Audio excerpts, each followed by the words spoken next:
Hi,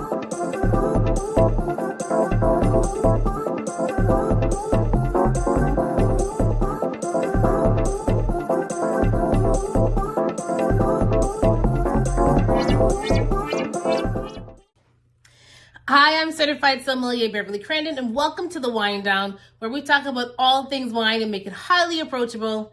And on today's Wine Down, because it's almost Valentine's Day, I'm walking you through the truth around pairing chocolate with wine, and we're going to bust some myths as well.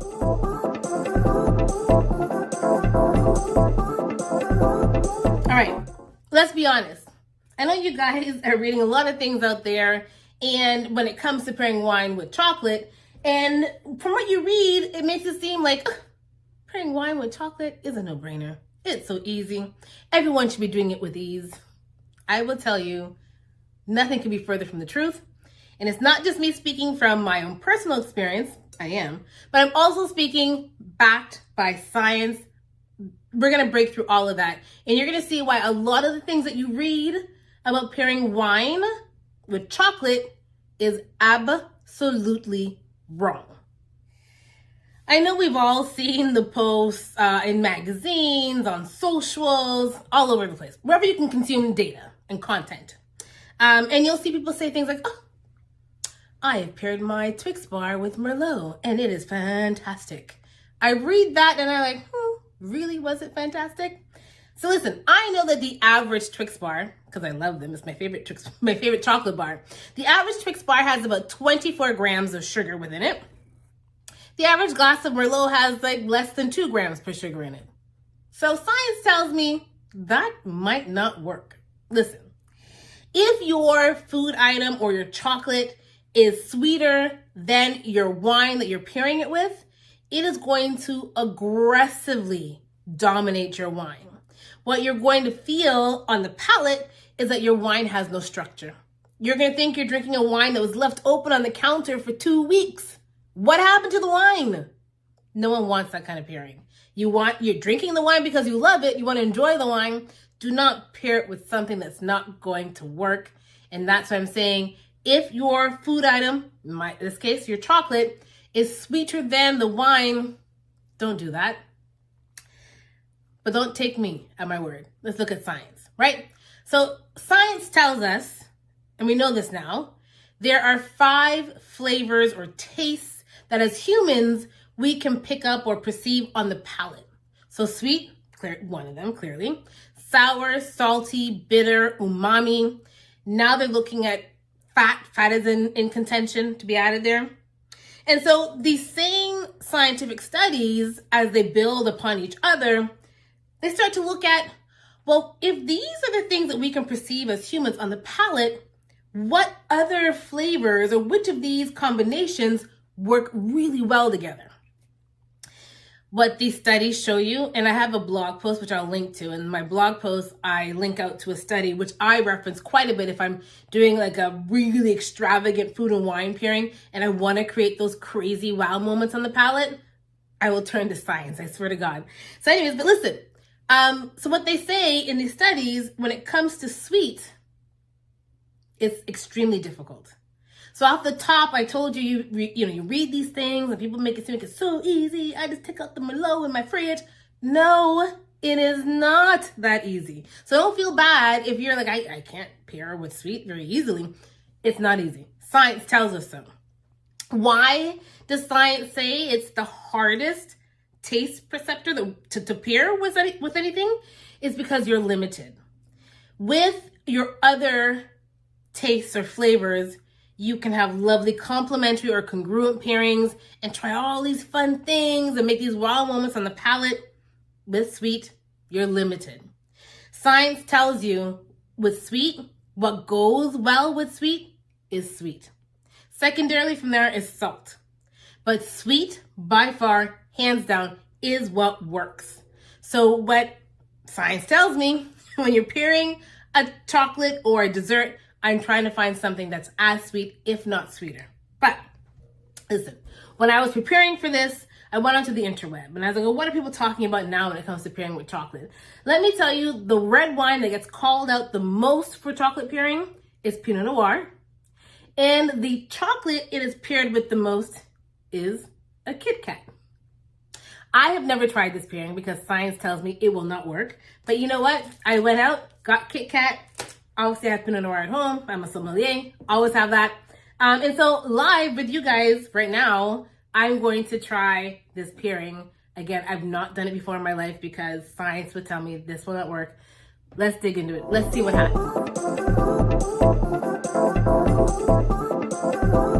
All right, so we're gonna do the Kit Kat Pinot Noir. As you can see from the small wrapper, I got the Halloween size Kit Kat. I cannot be trusted with the full bar of Kit Kat. I would eat that entire thing, so let's just not.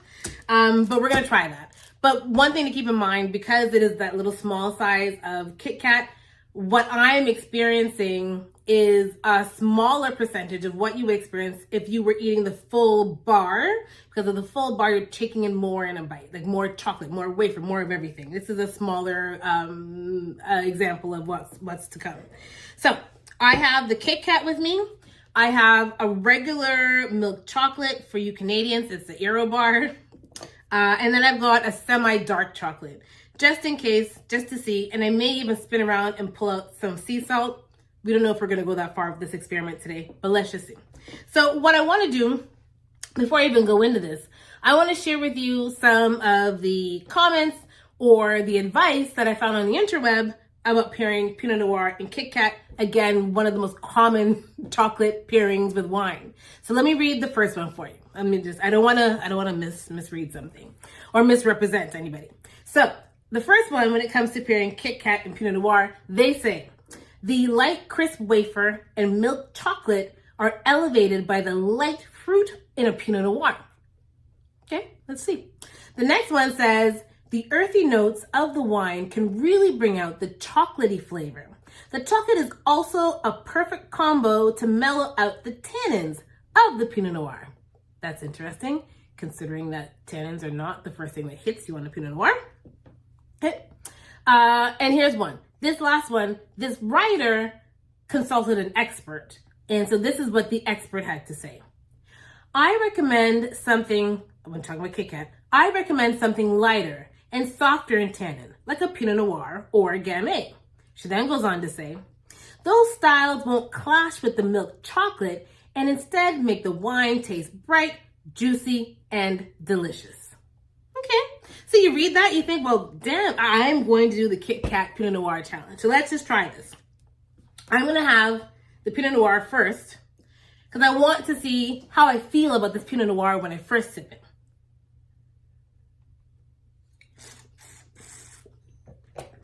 That's delicious. It's your typical Pinot Noir, head nod to the birthplace, Burgundy, cool climate, red crunchy berry, some peppercorn, some herbaceousness, great acidity. Boom. Would drink this all day, every day, with food on its own. Love it. Seriously, love it. Okay, I'm gonna bite into my Kit Kat.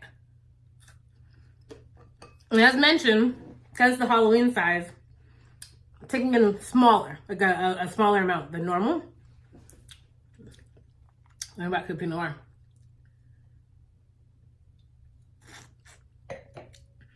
Yeah, no.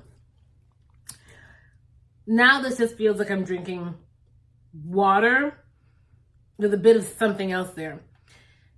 The Pinot Noir, the red crunchiness, the herbaceousness, the complexity that I got when I first drank it, gone. Totally gone. All right, so we know now the Kit Kat Pinot Noir, all the stuff these guys were saying is not true. And if you don't believe me, I challenge you, go out and do your own test. But I don't want to give up on Kit Kat just yet. I also have with me a red plusher wine that's seen some oak, more sugar on it, more alcohol too, but not as much sugar as my Kit Kat, which is 17 grams, and my Pinot Noir is like 1 gram of sugar. So here what I have is this red wine, which is 4 grams of sugar, but it's plush, you know, it's seen the oak. And so if someone is telling you, using descriptors around the Pinot Noir that makes you feel like, oh, maybe they're talking about something that's seen some time in oak. So this is a good example of that. So we're gonna try a bite of our Kit Kat and a sip of this plush wine.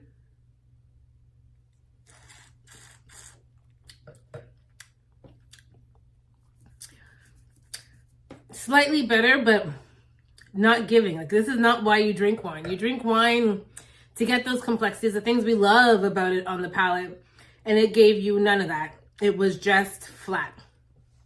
So I also have with me a Madeira, and Madeira, love Madeira, underappreciated. Such a good sweet wine. 20 grams of sugar in this particular Madeira. Madeira has like a lovely nutty feel, great acidity. It is one of my favorite go-to pairing wines when it comes to dessert courses.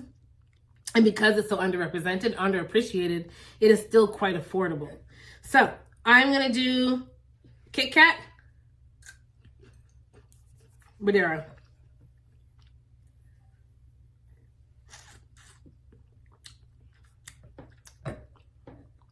That's really good. The nuttiness in the Madeira really heightens. The chocolate in that Kit Kat is also very much so heightened. Really love that pairing. Very, very good. But, I mean, there you have it. Like your Pinot Noir, which the pundits say you should do a Kit Kat, not good. Pinot Noir was delicious before I had the Kit Kat, then became nothing. Lost all its structure. The more plush wine that was sweeter, saw some oak on it, so you'd think it's got some of the chocolatey flavors, so there's going to be some sameness here. A little better, but still lacking the structure that one would want. My Madeira, 20 grams of sugar, slightly more than my Kit Kat. Amazing. Just an amazing pairing. I mean, I do have milk chocolate and dark chocolate, but my dark chocolate is only semi-dark. What I would suspect with this is that it's still going to have more sugar than my wines, and so probably not going to do a good bit. But what I could imagine with this and the Madeira is that the cacao in this is really going to sing. As a matter of fact, let's just see if that's true.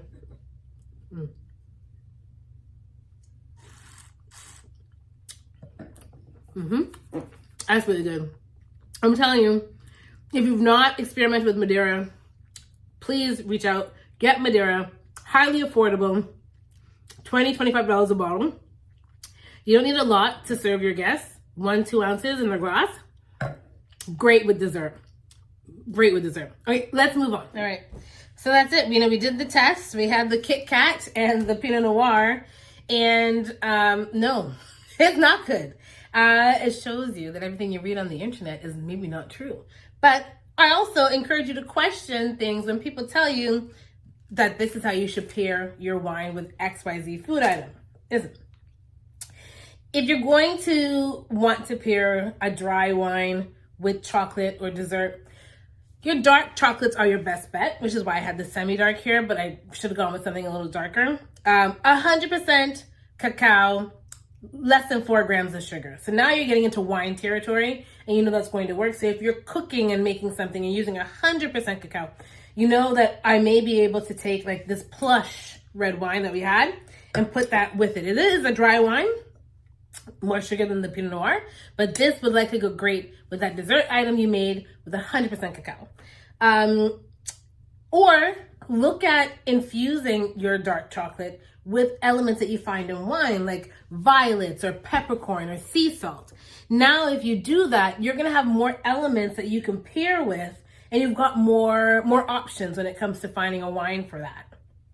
Those elements that you've infused in the chocolate, it's going to break down the sweetness a little bit and give your palate more things to look at, and it's going to be great for pairings.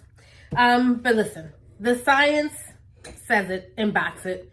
If you're having dessert or you're having these types of chocolates like my Kit Kat here, you want to go with something that's as sweet, if not sweeter, than the chocolate or dessert. So stick to your sweet wines, your Sauternes, your Madeira, your ports, your off-dry Rieslings will also work in many cases, especially if your dessert or chocolate has a lot of sea salt and that type of thing in it. But I'm telling you, not everything on the internet is real. I just learned that. No, I didn't just learn that today, but it's true. So the Kit Kat Pinot Noir, no, that's not a thing. Just saying. So there you have it. That's the wind down for today, where we talked about the truth behind pairing chocolate with wine.